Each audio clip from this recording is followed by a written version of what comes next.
Hello বন্ধুরা, সবাই কেমন আছো? আশা করি ভালো আছো। আজকে চলে এসেছি একটা রান্নার রেসিপি নিয়ে। আর এটা হচ্ছে ভেটকি মাছ। ভেটকি মাছের তেল ঝাল করব। চলো কিভাবে রান্না করি সেটা তোমাদের সঙ্গে শেয়ার করব। আর এখন এটাতে লবণ আর হলুদ মাখিয়ে দেব। দেখতে থাকো তোমরা ভিডিওটা।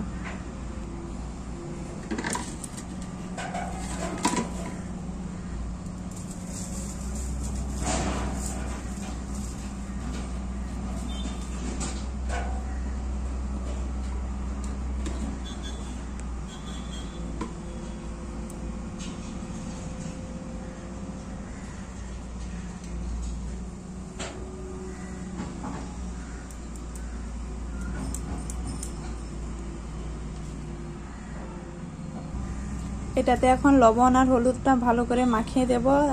মাখিয়ে কিছুক্ষণ রেখে দেব। তারপরে মাছটাকে ভালো করে লাল করে ভাজতে হবে। চলো ভিডিওটা দেখতে থাকো তোমরা। এই যে বন্ধুরা, ভালো করে লবণ আর হলুদটা ভালো করে মাখিয়ে দিয়েছি। এখন রেখে দেব কিছুক্ষণের জন্য, তারপরে ভাজবো। চলো ভিডিওটা দেখতে থাকো। বন্ধুরা, মাছের ঝালটা রান্নার জন্য এখানটায় কেটে রেখেছি গাঁটি, কচু এবং আলু। এইটা দিয়ে মাছের ঝাল রান্না করব। আর এখানটায় মশলাগুলো করে রেখে দিয়েছি। আদা বাটা, পেঁয়াজ বাটা, টমেটো কুচি, আর এখানটায় ফোড়নের জন্য তেজপাতা, শুকনো লঙ্কা আর গোটা এলাচ, দারুচিনি রাখা আছে।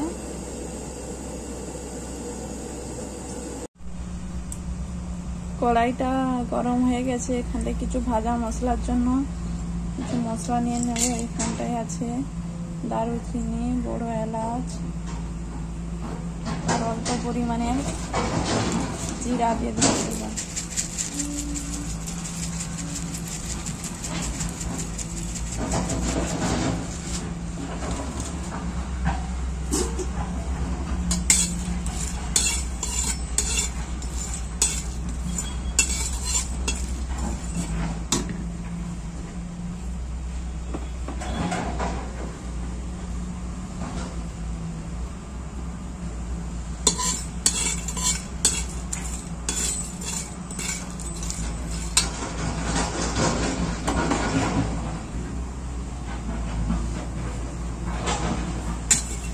গোটা মশলাগুলো সুন্দর করে লাল হয়ে ভাজা হয়ে গেছে। এরপরে নিয়ে নেব। বন্ধুরা, তেলটা গরম হয়ে গেছে। এরপরে এক এক করে মাছের পিসগুলো দিয়ে দেবো কড়াইতে।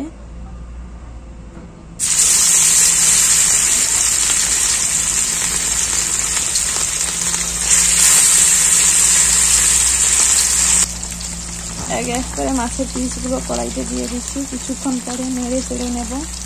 দেখতে থাকো ভিডিওটা।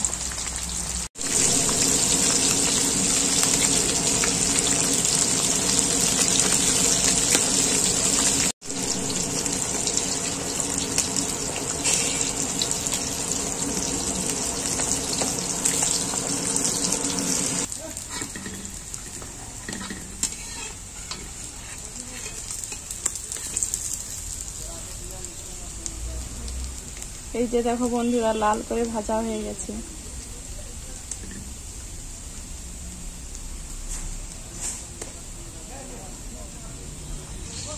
দেখো বন্ধুরা, মাছগুলো সুন্দর করে লাল করে ভাজা হয়ে গেছে। বন্ধুরা, তেলটা গরম হয়ে আছে। মাছ ভাজা তেলটাই, সেই তেলটাই আমি তরকারিটা রান্না করে নেব। এর মধ্যে ফোড়নে দিয়ে দেব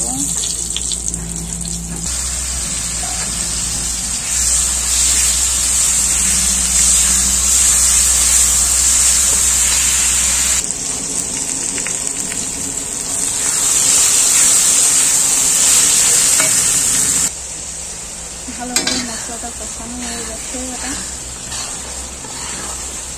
দেখো বন্ধুরা, খুব সুন্দর করে মশলাটা কষা হয়ে গেছে। এর মধ্যে আমি গাঁটি কচু আর আলুটা এর মধ্যে দিয়ে দেব।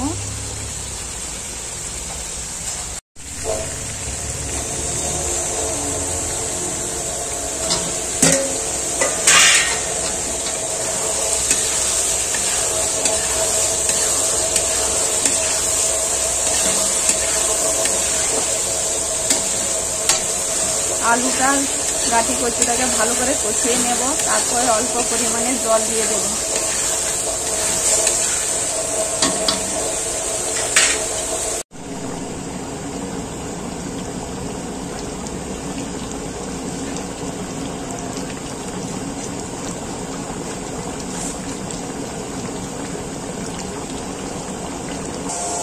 দেখো বন্ধুরা, রান্না আমার রেডি হয়ে গেছে। মাছের ঝাল, ভেটকি মাছের ঝাল রান্না হয়ে গেছে। দেখো, এর মধ্যে আমি অল্প পরিমাণে গুঁড়ো মশলা দিয়ে দেবো, ছড়িয়ে দেবো ভালো করে।